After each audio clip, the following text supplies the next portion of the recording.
کی جاتی ہے, سارے پیج ڈھیلے ہوں سے بات کی جاتی ہے.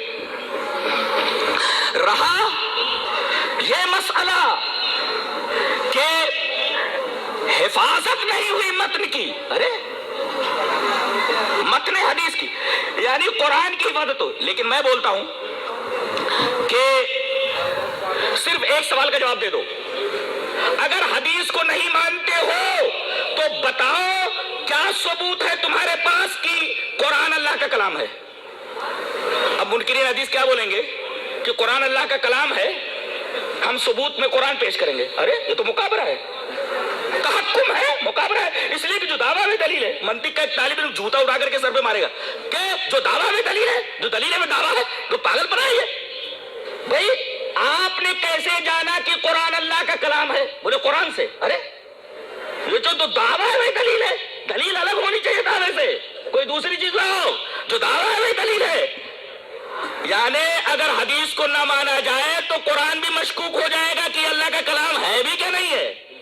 ایک چیز ذہن میں رکھی جائے. اور دوسرے کہا یہ گیا کہ اس کی حفاظت نہیں ہوئی. ارے اللہ تبارک و تعالیٰ نے جس طریقے سے قرآن کی حفاظت فرمائی کہ جیسے جیسے قرآن اترتا گیا سینوں میں محفوظ ہوتا گیا, سفینوں میں محفوظ ہوتا گیا, لوگ اس کو یاد کرتے گئے اور اسے لکھتے گئے, ایسے ہی حدیثوں کو بھی یاد کرتے گئے اور حدیثوں کو بھی لکھتے گئے. جس طریقے سے قرآن حکیم کا مطلب سینوں اور سفینوں میں محفوظ ہوتا گیا, اسی طرح قرآن حدیث پاک نبی کریم صلی اللہ علیہ وسلم کی باتوں کو بھی لکھا جاتا رہا, یاد کرتا جاتا رہا. بطور دلیل حدیث یہ رہی. وان عبداللہ بن عمرو رضی اللہ تعالیٰ عنہ قال كنت اكتب كل شيء اسمعه اريد حفظه فنهتني قريش وقالوا اتكتب كل شيء تسمعه ورسول الله صلى الله عليه وسلم بشر يتكلم في الغضب والرضا فامسكت عن الكتاب فذكرت ذلك لرسول الله صلى الله عليه وسلم فأومى بإصبعه إلى فيه فقال اكتب فوالذي نفسي بيده ما يخرج منه إلا حق. رواه ابو داؤد في کتاب العلم. حضرت امام ابو داؤد اس حدیث پاک کو ایسے ہی ابو داؤد شریف کتاب العلم کے اندر لائے. راوی جیسا کہ معلوم ہوا حضرت عبداللہ ابن عمر. حضرت عبداللہ ابن عمر فرماتے ہیں کہ میں نبی کریم صلی اللہ علیہ وسلم کی ہر بات کو لکھ لیا کرتا تھا. کنت اکتب کل شیء اسمعه من رسول اللہ صلی اللہ علیہ وسلم. رسول اللہ صلی اللہ علیہ وسلم جو بات بولتے میں اسے لکھ لیا کرتا تھا. لکھنا ثابت ہوا, کتابت ثابت ہوئی. کائے بے لکھ لو اريد حفظہ, تاکہ میں رسول کی اس حدیث کو یاد کر لوں. یہ حدیث بتا رہی ہے کہ حدیث لکھی بھی جاتی تھی, حدیث حفظ بھی کی جاتی تھی. جو طریقہ حفاظت کا قرآن حکیم کا تھا وہی حفاظت کا طریقہ, جو طریقہ متن کا تھا وہی طریقہ حفاظت کا اس کی شرح کا بھی تھا. اعتراض کیا جاتا ہے کہ بھئی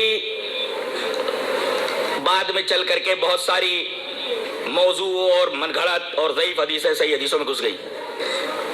اس کا بھی انتظام اللہ تبارک و تعالیٰ نے کر لیا. ایسے ایسے لوگوں کو تیار کیا. میں ایک مثال دیتا ہوں اور حیران کر دوں گا آپ کو اس مثال سے کہ ایک راوی کے پورے حالات زندگی کو چھان مارا گیا اور اللہ تعالیٰ نے فرمایا تھا کہ کسی خبر کو ایکسپٹ کرنے سے پہلے اس کی تحقیق کر لو. اس کا مطلب یہ ہوا خبر اگر محقق ہو جائے تو مان لو. اس آیت کریمہ پر عمل کرتے ہوئے محدثین نے راویان حدیث کا پورا کچا چٹھا کھول ڈالا. میں ایک مثال دیتا ہوں, پہلے حدیث پڑھ لیتا ہوں. عن ابی ہریرہ رضی اللہ تعالیٰ عنہ قال قال النبی صلی اللہ علیہ وسلم کلمتان حبیبتان الی الرحمن خفیفتان علی اللسان ثقیلتان فی المیزان سبحان اللہ و بحمدہ سبحان اللہ العظیم. رواہ البخاری فی کتاب التوحید. امام بخاری رحمۃ اللہ علیہ اس حدیث پاک کو بخاری شریف کے بالکل آخر میں لائے اور یہیں پر بخاری ختم ہو جاتی ہے. یہ بخاری شریف کی آخری روایت ہے. اس کے بعد کوئی روایت نہیں ہے, بخاری یہی ختم. راوی کون ہے؟ حضرت ابو ہریرہ. حضرت ابو ہریرہ فرماتے ہیں کہ نبی کریم صلی اللہ علیہ وسلم نے ارشاد فرمایا دو کلمے اللہ کو بہت محبوب ہیں. کلمتان حبیبتان الی الرحمن. بہت عجیب بات کہنے جا رہا ہوں, یہ تمہید ہے اس کی. کلمتان حبیبتان الی الرحمن, دو کلمے اللہ کو بہت زیادہ محبوب ہیں. خفیفتان علی اللسان, زبان پر ادائیگی کے اعتبار سے بہت ہی ہلکے ہیں. ثقیلتان فی المیزان, ہلکے تو زبان پر ہم اگر میزان عمل پر بھاری ہیں, میزان پر رکھ دیا جائے تو میزان کے پلڑے نیچے چلے جائیں. وہ دونوں کلمے کون سے ہیں؟ سبحان اللہ و بحمدہ پہلا کلمہ, سبحان اللہ العظیم دوسرا کلمہ. برابر. اب میں نے یہ حدیث پیش کی. اب آپ لوگ سن رہے ہیں. میں نے کہاں سے کہا؟ ان ابی ہریرہ رضی اللہ تعالی عنہ النبی صلی اللہ علیہ وسلم، ابو ہریرہ فرماتے ہیں کہ رسول اللہ صلی اللہ علیہ وسلم نے ارشاد فرمایا کہ دو کلمے اللہ کو محبوب ہے، زبان پر ہلکے ہیں، میزان عمل پر بھاری ہے، سبحان اللہ و بحمدہ سبحان اللہ العظیم۔ اب کوئی یہ پوچھے منکر حدیث، آپ نے ابو ہریرہ کو دیکھا ہے؟ آپ نے ابو ہریرہ کو دیکھا ہے جو یہاں سے بیان کر رہے ہو؟ میں بولوں گا ابو ہریرہ کو تو دیکھا نہیں ہے، لیکن مجھ سے لے کر کے نبی کریم صلی اللہ علیہ وسلم تک جتنے لوگ ہیں پوری سند میرے سامنے، اس لیے کہ یہ حدیث بخاری شریف میں ہے، اور میں نے یعنی جلال الدین قاسمی نے بخاری شریف پڑھی اپنے استاد مولانا سعید احمد پالن پوری سے، مولانا سعید احمد پالن پوری نے بخاری شریف پڑھی اپنے استاد فخر الدین مراد آبادی سے، فخر الدین مراد آبادی نے بخاری شریف پڑھی اپنے استاد محمود الحسن دیوبندی سے، محمود الحسن دیوبندی نے بخاری شریف پڑھی مولانا قاسم نانوتوی سے، مولانا قاسم نانوتوی نے حدیث پڑھی شیخ عبد الغنی مجددی سے، شیخ عبد الغنی مجددی نے بخاری شریف پڑھی اور یہ حدیث پڑھی شاہ عبد العزیز محدث دہلوی سے، شاہ عبد العزیز محدث دہلوی نے بخاری شریف پڑھی شاہ اسحاق دہلوی سے، شاہ اسحاق دہلوی نے بخاری شریف پڑھی اپنے استاد شاہ ولی اللہ محدث دہلوی سے، شاہ ولی اللہ محدث دہلوی نے بخاری شریف پڑھی شیخ ابو طاہر کردی سے، شیخ ابو طاہر کردی نے بخاری شریف پڑھی اور یہ حدیث پڑھی اپنے والد ابراہیم کردی سے، ابراہیم کردی نے بخاری شریف پڑھی اپنے استاد شیخ احمد کشاشی سے، شیخ احمد کشاشی نے بخاری شریف پڑھی اپنے استاد شیخ احمد شناوی سے، شیخ احمد شناوی نے بخاری شریف پڑھی اپنے استاد محمد ابن یوسف رملی سے، محمد ابن یوسف رملی نے بخاری شریف پڑھی اپنے استاد زکریا انصاری سے،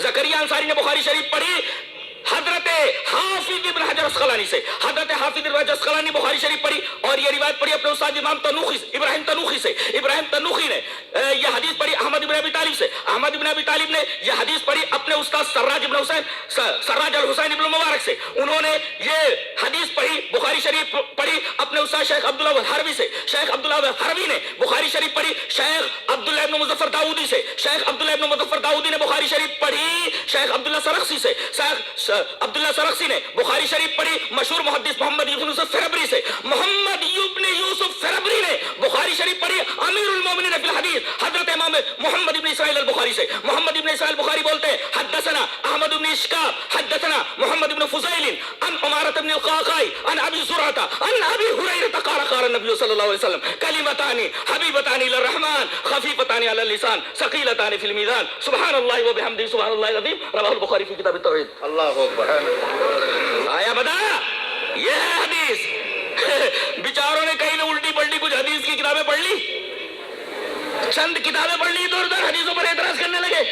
ارے حدیث کا علم حاصل کرو، حدیث کتنا عظیم علم ہے، حیران رہ جاؤ گے۔ ایک ایک حدیث کو پرکھنے کے لیے ایک ایک حدیث کو سو معیارات سے گزرنا پڑتا ہے، اور محدثین کی پہلی نگاہیں کسی نہ کسی معیار پر گڑبڑ راوی کو پکڑ لیتی ہیں۔ امت کے ذہین ترین لوگ ہیں محدثین۔ کچھ سمجھے؟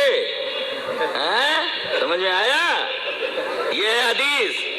اب دیکھیں کتنے واسطے ہیں، مجھ سے حضرت ابو ہریرہ تک، اور پھر حضرت ابو ہریرہ سے لے کر جناب محمد رسول اللہ صلی اللہ علیہ وسلم تک، اور محمد رسول اللہ صلی اللہ علیہ وسلم سے لے کر جبرائیل تک، اور جبرائیل سے لے کر الرحمن علی العرش استوى، اللہ تبارک و تعالیٰ جو عرش پر مستوی ہے اس تک۔ یہ سند کہاں تک پہنچ گئی؟ عرش تک پہنچے گی نہیں؟ محمد صلی اللہ علیہ وسلم اس وقت تک نہیں کہتے جب تک جبرائیل نہیں بولتے، جب تک جبرائیل نہیں بولتے جب تک اللہ تبارک و تعالیٰ ان سے نہ کہہ دے۔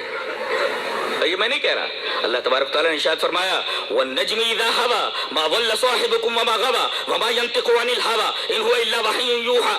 میرا حبیب میرا نبی جب بولتا ہے تو اس کی کسی بات کے اندر اس کی ہوا کی، اس کی خواہش نفس کی آمیزش نہیں ہوتی، وہ جو بولتا ہے زبان اس کی ہوتی، بات میری ہوتی۔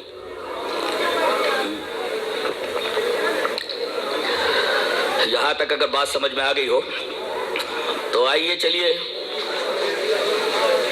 حدیث کی عظمت پر چند سوالات کر لیتے ہیں۔ ایک سوال یہ کیا جاتا ہے کہ بعض حدیثیں عقل کے خلاف ہیں، اب وہ عقل کی میزان پر تل جائے، پوری اتر جائے تو ہم مانیں گے۔ میں تو کہتا ہوں قرآن کی بھی بعض باتیں عقل کے خلاف ہے تو آپ نہیں مانو گے۔ میں کہتا ہوں آگ کا کام کیا ہے؟ عقل کیا بولتی ہے؟ جلانا نا، کہ ٹھنڈی ہو جانا۔ لیکن اللہ فرماتا ہے کہ حضرت ابراہیم علیہ السلام کو جو آگ میں ڈالا گیا تو ٹھنڈی ہو گئی، خلاف عقل ہے یہ، نہ مانو۔ ادھر حضرت ابراہیم علیہ السلام کو آگ میں ڈالا گیا ادھر حکم ہوا قلنا یا نار کونی بردم وسلاما علی ابراہیم. یہ تو آگ کے مزاج کے خلاف ہے. آگ کا مزاج جلا دینا، لیکن یہ ٹھنڈی ہو گئی، عقل نہیں مانتی. حضرت سلیمان علیہ السلام نے کہا کون ہے جو ملکہ سبا کا تخت جلدی سے جلدی لے آئے. ایک عفریت اٹھا جنوں میں سے، قال عفریت من الجن انا آتیک بہ قبل ان تقوم من مقامک، دربار برخاست ہونے سے پہلے میں لے آؤں گا. ایک علم والا کھڑا ہوا، قال الذی عنده علم من الکتاب انا آتیک بہ قبل ان یرتد الیک طرفک. پلک جھپکتے ہی 1500 کلومیٹر کے فاصلے سے وہ چیز. بتائیے میٹر اٹھ کر کے 1500 کلومیٹر کے فاصلے اب تک سائنس وہاں نہیں پہنچی ہے. مانیں گے آپ؟ بھائی تصویریں تو آج آ رہی ہیں، لیکن 1500 کلومیٹر کے فاصلے سے تقریباً کوئی مادی چیز اٹھ کر کے سامنے آ جائے، سائنس وہاں تک پہنچی ہے؟ قطعاً نہیں. یہ بھی عقل میں نہ آنے والی بات ہے. تو بہت ساری باتیں ایسی ہیں جو عقل میں نہیں آتی، اور صحابہ کرام نے اسے مانا. میں کہتا ہوں کہ کون سی عقل استعمال کریں گے آپ اپنی عقل استعمال کریں گے، یا محدثین کی عقل استعمال کریں گے، یا فلاسفہ کی عقل استعمال کریں گے، یا منطقیین کی عقل استعمال کریں گے، سیاستدانوں کی عقل استعمال کریں گے، تاجروں کی عقل استعمال؟ کون سی عقل معیار ہے بھائی؟ حدیث کی صحت کے لیے معیار کون سی عقل ہے؟ عقلیں تو مختلف ہیں. کون سی عقل معیار ہے؟ پہلے وہ عقل لاؤ جس کو تم معیار سمجھتے ہو، اس کے بعد بحث جاری ہوگی، اس کے بعد بحث ہوگی. تو جہاں تک عقل کا معاملہ ہے، اسی وجہ سے نبی کریم صلی اللہ علیہ وسلم نے پہلے ہی فرما دیا تھا کہ کچھ بات ایسے آئیں گے بد دماغ لوگ جو کہیں گے جو باتیں ہماری عقل پر پوری نہیں اترتی ہم نہیں مانتے. نبی کریم صلی اللہ علیہ وسلم نے اپنے داماد محترم کی روایت سے وہ بات ہم تک پہنچا دی. حدیث اس طرح وعن علی رضی اللہ تعالیٰ عنہ قال لو كان الدين بالرأي لكان اسفل الخف اولى بالمس من اعلى وقد رأيت رسول الله صلی اللہ علیہ وسلم يمسح على ظاهر خفيه رواه ابو داؤد في کتاب الطهارة. حضرت امام ابی داؤد اس حدیث پاک کو ایسے کتاب الطهارة کے اندر لائے. راوی نبی کریم صلی اللہ علیہ وسلم کے داماد محترم حضرت علی رضی اللہ تعالیٰ عنہ. حضرت علی فرماتے ہیں کہ اگر دین کی بنیاد عقل کے اوپر ہوتی تو موضع پر مسا اوپر سے نہیں بلکہ نیچے سے ہوتا، اس لیے کہ عقل کہتی ہے کہ گندگی جہاں لگے. اچھا منکرین حدیث سے پوچھے وضو کے قائل ہو، نماز پڑھتے ہو؟ بولے نماز پڑھتے. اچھا وضو کرتے ہو؟ بولے ہاں. تو وضو کرنے کے بعد نماز ہو جائے گی؟ بولے ہاں ہو جائے گی. لیکن وضو ہی خلاف عقل ہے، ٹوٹتا کہیں دھلوایا کہیں جاتا ہے، خلاف عقل ہے. اس کا مطلب یہ ہے کہ آپ نماز بھی نہ پڑھے، یہ بھی خلاف عقل، وضو خلاف عقل ہے. اور عقل نہیں لڑائی جاتی. صحابہ کرام رضوان اللہ تعالی علیہم اجمعین کا طریق یہ تھا کہ عقلیں نہیں لڑاتے تھے. اس سلسلے میں آپ کے سامنے 2 حدیثیں پیش کرتا ہوں. پیش کروں حدیث ایک حضرت معاذہ سے. حدیث اس طرح وعن معاذہ قالت سألت عائشة رضی اللہ تعالی عنہ فقلت ما بال الحائض تقضي الصوم ولا تقضي الصلاة قالت انت حرورية قلت لست بحرورية ولكني أسأل قالت كان يصيبنا ذلك فنؤمر بقضاء الصوم ولا نؤمر بقضاء الصلاة. رواه مسلم کی کتاب الحیض. حضرت امام مسلم رحمہ اللہ اس حدیث پاک کو ایسے کتاب الحیض کے اندر لائے. مسلم کتاب الحیض میں روایت موجود ہے حضرت معاذہ سے. حضرت معاذہ آتی ہے اور کہتی ہے ام المومنین عائشہ رضی اللہ تعالیٰ سے ایک سوال کرنا ہے. کہا کہ پوچھو. کہا کہ سوال یہ کرنا ہے کہ عورت جب رمضان کے روزے رکھ رہی ہو اور وہ ماہواری میں چلی جائے تو جو روزے چھوٹ جائیں رمضان کے بعد اس کی قضا ضروری ہے، قضا کروائی جاتی. لیکن اس پیریڈ کے اندر اگر نمازیں چھوٹ جائیں تو بظاہر عقل یہ کہتی ہے کہ بھئی چلو 7 روزے چھوٹے. اس حالت میں رمضان کے بعد 7 روزے معلوم ہے چھوٹ گئے، قضا کر لے. اب کسی کو اگر مینسیز تقریباً 3 دن آتی ہے تو 3 دن 5 15 وقت کی نمازیں معلوم ہے، اس کی قضا کا حکم کیوں نہیں دیا گیا؟ وہ پوچھتی ہیں. سمجھ میں بات نہیں آ رہی ہے؟ کہہ رہی ہیں کہ حائضہ کو نبی کریم صلی اللہ علیہ وسلم روزوں کی قضا کا حکم کیوں دیتے تھے؟ ایسا کیوں ہے کہ حائضہ روزوں کی قضا کرے نماز کی قضا نہ کرے؟ عقل یہ کہتی ہے کہ روزہ یہ مفضول ہے اور نماز افضل ہے، تو افضل کی قضا نہیں کروائی جاتی، مفضول کی قضا کروائی جاتی ہے. یہ بھی عقل کے خلاف ہے. عقل کے خلاف ہے. یہ نماز بڑی ہے روزے سے، تو جو چھوٹا ہے اس کی قضا کروائی جاتی ہے، جو بڑا ہے اس کی قضا نہیں کروائی جاتی. تو حضرت عائشہ رضی اللہ تعالیٰ نے پوچھا انت حروری ہے کیا؟ تیرا تعلق خارجیت سے کیا؟ ہر بات کو عقل کے پیمانے پر تولنا اور کج فکر ہونا، اس طریقے کے سوالات. ہر حکم کی لم جاننا ہر حکم کی علت جاننا، اس لیے کہ احکام علت پر منحصر نہیں ہے. جنہوں نے شریعت کا گہرا مطالعہ کیا وہ اچھی طرح جانتے ہیں. اب یہ لم پوچھ رہی ہیں کہ ایسا کیوں ہے. حضرت عائشہ رضی اللہ تعالیٰ نے پوچھا انت حروری ہے، کیا تو حروری ہے؟ قلت لست بحروری، میں حروری نہ، بولا اصل ایک سوال ہے پوچھ رہی ہوں بس، بولا اصل پوچھ رہی ہوں. حضرت عائشہ رضی اللہ تعالیٰ عنہ نے بڑا پیارا جواب دیا، آب ذری سے لکھے جانے کے لائق ہے. فرمایا تیرے سوال کا جواب یہ کان یصیبنا ذلک، عورتوں کو یہ حالت درپیش ہوتی تھی. فنؤمر بقضاء الصوم ولا نؤمر بقضاء الصلاة، ہم کو حکم دیا جاتا تھا کہ روزے قضا کریں اور ہم کو حکم نہیں دیا جاتا تھا نمازوں کی قضا کا. دیکھیے آپ بالکل یہ ڈیپینڈ ہو گئی اور مسئلہ بتا دیا کہ نبی کی بات اس سلسلے میں حرف آخر ہے. وہی بات حضرت علی رضی اللہ تعالیٰ عنہ فرما رہے ہیں کہ بظاہر عقلیہ کہتی ہے کہ موضوع پر مسا نیچے سے ہونا چاہیے، تلوے سے، اور میں نے یہ دیکھا کہ نبی کریم صلی اللہ علیہ وسلم موضوع کو اوپر سے مسا کر رہے ہیں. وقت رأيت رسول اللہ صلی اللہ علیہ وسلم يمسح على ظاهر خفيه بخلاف عقله. چلیے ایک حدیث اور پڑھتے ہیں. حدیث اس طرح وعن زید بن اسلم عن ابيه قال سمعت عمر بن الخطاب رضی اللہ تعالی عنہ يقول فيما الرملان اليوم والکشف عن المناکب وقد اتا اصل میں وقتا تھا، ثبت و ارسا، یہ واو علی سے بدل گیا حمزہ سے.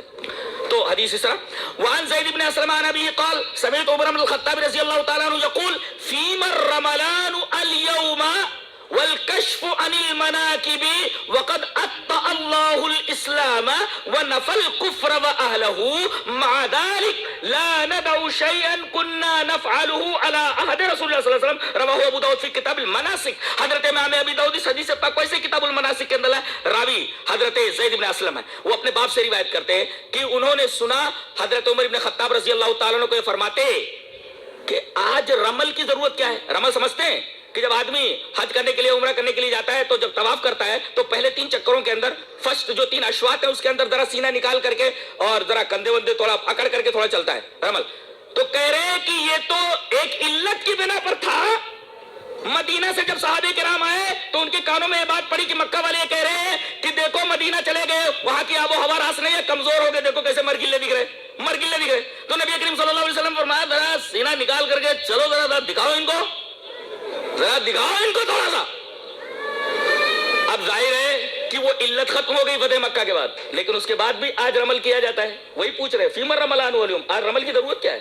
والکشف عن المناکب، یہ کندھوں کا کھولنا، کندھے کھول کر کے رمل کرنا، اس کی ضرورت کیا رہ گئی ہے اب؟ لیکن باوجود اس کے دیکھو کہہ رہے ہیں ضرورت نہیں رہ گئی، علت موجود نہیں ہے، اس کے باوجود بھی ہم کرتے رہیں گے ہر وہ چیز جو ہم نبی کے زمانے میں کرتے رہے، ہم اس کو چھوڑنے والے نہیں. مع ذلك لا ندع شيئا كنا نفعله على عهد رسول اللہ صلی اللہ علیہ وسلم. علت ختم ہو گئی مگر اس کے باوجود عقلیہ کہتے ہیں علت ختم ہو گئی تو معلول ختم ہو گیا، ضرورت نہیں اس کی، اس لیے کہ علت موجود نہیں ہے، معلول کی ضرورت نہیں ہے. لیکن حضرت عمر رضی اللہ تعالیٰ نے فرما رہے اس کے باوجود بھی ہم مانتے ہیں ہم کہ نبی کریم صلی اللہ علیہ وسلم نے جو بات فرمائی اس کو ہم کبھی چھوڑنے والے نہیں ہیں. حضرت علی کی روایت آپ نے دیکھی. ٹائم ہو گیا شیخ؟ چل. نبی کریم صلی اللہ علیہ وسلم جو کام کیا کرتے تھے ہم اس کو چھوڑنے والے کسی صورت میں نہیں ہیں. یہ آپ دیکھ رہے ہیں. تو یہ تو عقل کا معاملہ تھا. اچھا ایک سوال اور کرتے ہیں کہ قرآن حکیم اللہ تبارک و تعالیٰ کی کتاب ہے، ایک دستور قانون. بہت غور سے سنیے، بہت ہی اہم سوال کرتے ہیں وہ. اس کا تعلق شرک سے اور توحید سے ہے، لہذا اس کا جواب دیا جانا بہت ضروری ہے. اب دیکھیں اللہ تبارک و تعالیٰ قانون ساز ہے. شرع لکم من الدین، اللہ ہی قانون بنا کر کے دیتا ہے بندوں کو. اب اگر یہ کہہ دیا جائے کہ قرآن کے علاوہ نبی کو بھی اجازت ہے کہ وہ قانون بنائے تو یہ تو شرک فی الحکم ہے. ولا یشرک فی حکمہ احدا، اللہ تبارک و تعالیٰ اپنے حکم میں کسی کو شریک نہیں کرتا. تو یہ اللہ کی بات کو، قرآن کو ماننے کے بعد حدیث کو ماننا در حقیقت شرک فی الحکم ہے. اور اسی وجہ سے تم لوگ جو حدیث کو مانتے ہو مشرک ہو تم، اس لیے کہ قانون بنانے کا حق صرف اللہ تبارک و تعالیٰ کو ہے. اچھا اب تم نے یہ اختیار نبی کو دے دیا تو گویا اللہ تبارک و تعالیٰ اسی ایک صفت کے اندر صفت تصرف میں تم نے نبی کو بھی داخل کر دیا. اگر شرک اس چیز کا نام نہیں تو شرک سمجھاؤ کہ چیز کا نام ہے. یہ بہت ہی اہم سوال ہے. ہم چاہتے ہیں ذرا رک کر کے اس سوال کا جواب کھوجیں اور اس سوال کا جواب آپ کے سامنے پیش کریں. بہت ہی اہم سوال ہے. سوال سمجھ میں آیا؟ بھائی اللہ تبارک و تعالیٰ ہی کو قانون بنانے کا حق ہے, برابر ہے, وہی بنا کر کے دے گا, اس لیے کہ انسان کی فطرت سے وہی واقف ہے انسان کو کیا چاہیے کیا نہیں چاہیے, قانون دے دیا اس نے. اب ہم یہ کہیں کہ نبی بھی قانون بنا کر کے دے گا تو گویا کہ نبی کو بھی ہم نے اللہ تبارک و تعالیٰ کی قانون سازی کے اندر شریک کر لیا. اس کو شرک فی الحکم کہتے ہیں اور قرآن حکیم میں اس کو منع کیا گیا ہے. وَلَا يُشْرِكُ فِي حُکْمِهِ أَحَدًا, اللہ تبارک و تعالیٰ اپنے حکم میں کسی کو شریک نہیں کرتا. اب اگر کوئی مانتا ہے حدیث کو تو اللہ کی کتاب کا انکار کرتا ہے, اس آیت کا انکار کرتا ہے اور مشرک ہے وہ. سوال سمجھ میں آیا؟ سوال کی تقریر سمجھ میں آئی؟ اب ہم جواب دے رہے ہیں. یہ اس وقت ہوتا جب نبی اپنی مرضی سے کسی بات کو کہتے, اپنی مرضی سے کوئی فعل کرتے یا حکم دیتے. اس کی تو ممانعت کر دی گئی ہے. اللہ نے فرمایا وَلَوْ تَقَوَّلَ عَلَيْنَا بَعْضَ الْأَقَاوِيلِ لَأَخَذْنَا مِنْهُ بِالْيَمِينِ ثُمَّ لَقَطَعْنَا مِنْهُ الْوَتِينَ. اگر میرے حوالے سے میرا نبی کچھ کہے تو میں اس کا دائیں ہاتھ پکڑ لوں, اس کے شہرک کاٹ دوں. یہ آیات بتا رہی ہیں کہ نبی کریم صلی اللہ علیہ وسلم کو بھی بغیر اللہ تبارک و تعالیٰ کی اجازت کے کوئی قانون اپنے امتیوں کو دینا درست نہیں ہے. اللہ تبارک و تعالیٰ کی اجازت ہوتی ہے. اب بتائیے, دو چیزیں اللہ نے نازل فرمائی, ایک تو متن اور دوسرے حدیث. آئیے وہ حدیث دیکھ لیتے, بات بالکل صاف ہو جاتی ہے. حدیث اس طرح وانی مقدام ابن معدی قریب عن رسول اللہ صلی اللہ علیہ وسلم انه قال الا انی اوتیت الكتاب ومثله معه الا يوشك رجل شبعان على اريكته يقول عليكم بهذا القرآن فما وجدتم فيه من حلال فأحلوه وما وجدتم فيه من حرام فحرموه الا لا يحل لكم لحم الحمار الأهلي ولا كل ذي ناب من السبع ولا لقطة واحد حتى إلا أن يستغني عنها صاحبها ومن نزل بقوم فعليهم أن يقروه فإن لم يقروه فعليه أن يعوقبهم بمثل قراه. رواه ابو داؤد فی کتاب السنہ. حضرت امام ابی داؤد اس پوری حدیث کو ایسے ہی کتاب السنہ کے اندر ابو داؤد شریف کے اندر لائے. راوی حضرت مقدام ابن معدی کرب رضی اللہ تعالیٰ عنہ. حضرت مقدام ابن معدی کرب رضی اللہ تعالیٰ عنہ فرماتے ہیں کہ نبی کریم صلی اللہ علیہ وسلم نے ارشاد فرمایا کہ میرے اوپر صرف قرآن نازل نہیں ہوا ہے, اس کے ساتھ ایک اور چیز بالکل اسی طرح نازل ہوئی.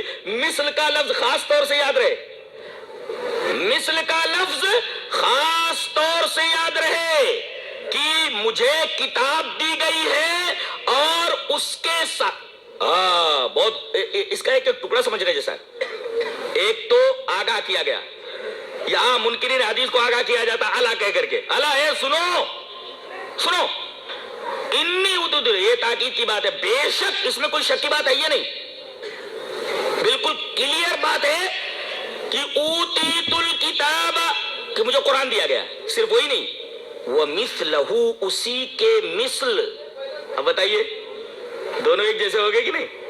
قرآن بھی دیا گیا اور اسی کے مثل ایک اور چیز دی گئی اس کے ساتھ ہی.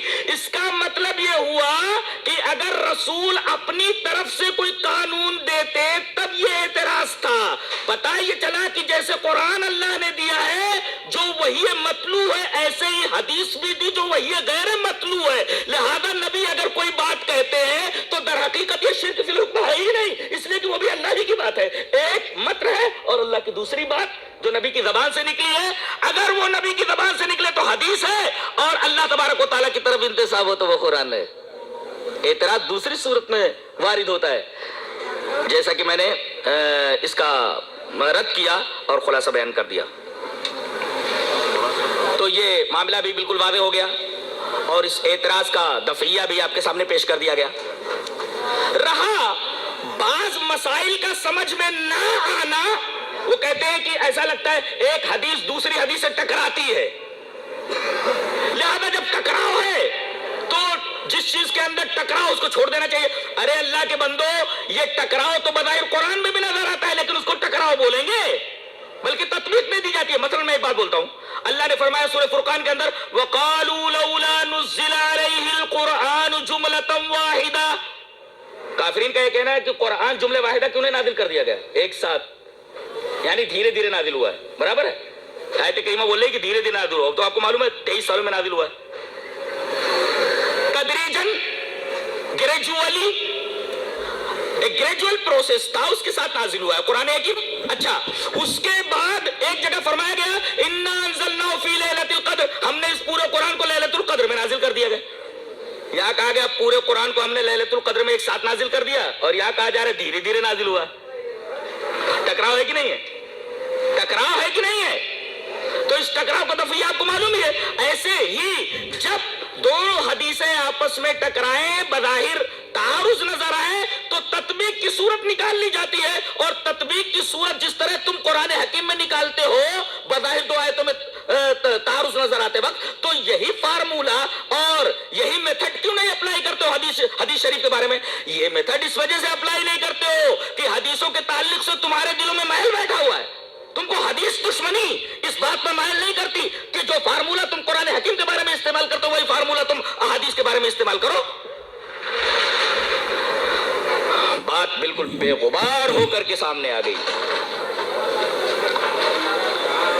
بات بالکل بے غبار ہو کر کے سامنے آ گئی. اب آخری بات، حدیث کی فضیلت پر ایک حدیث پڑھ دیتا ہوں اور بات ختم کرتا ہوں. حدیث اس طرح، وعن زید بن ثابت رضی اللہ تعالیٰ عنہ قال سمعت رسول اللہ صلی اللہ علیہ وسلم يقول نزل اللہ امرا سمع منا حدیثا فحفظه حتى يبلغه فرب حامل فقه الى من هو افقه منه ورب حامل فقه ليس بفقيه رواه ابو داؤد في كتاب العلم. حضرت امام ابی داؤد اس حدیث پاک کو اسے کتاب العلم کے اندر لایا. راوی حضرت زید بن ثابت ہے. حضرت زید بن ثابت فرماتے ہیں کہ میں نے رسول اللہ صلی اللہ علیہ وسلم کو یہ بیان فرماتے سنا کہ اللہ اس شخص کو تر و تازہ رکھے، ہرا بھرا رکھے، جو میری کوئی حدیث سنے اس کو ویسے ہی یاد کر لے اور اس کو ویسے ہی لوگوں تک پہنچا دے، تو اللہ اس کو ہرا بھرا رکھے. اللہ کے رسول صلی اللہ علیہ وسلم نے حدیث یاد کرنے کے بارے میں حدیث یاد کرنے والوں کے تعلق سے خوشخبری سنائی ہے. اگر حدیث کی کوئی اہمیت نہ ہوتی تو نبی کریم صلی اللہ علیہ وسلم اس کے بارے میں ایسی دعا نہ کرتے. اللہ تبارک و تعالی ہماری عقلوں کو کھول دے اور ہمیں توفیق دے کہ جس طریقے سے ہم قرآن حکیم کے بارے میں یہ یقین رکھتے ہیں کہ اللہ تبارک و تعالیٰ کا کلام ہے، ہم یہ سمجھیں کہ جس طریقے سے قرآن اللہ کا کلام ہے، اللہ تبارک و تعالیٰ نے اپنے رسول کے ذریعے اپنے کلام کی تشریح کروائی ہے، اسی کا نام حدیث ہے.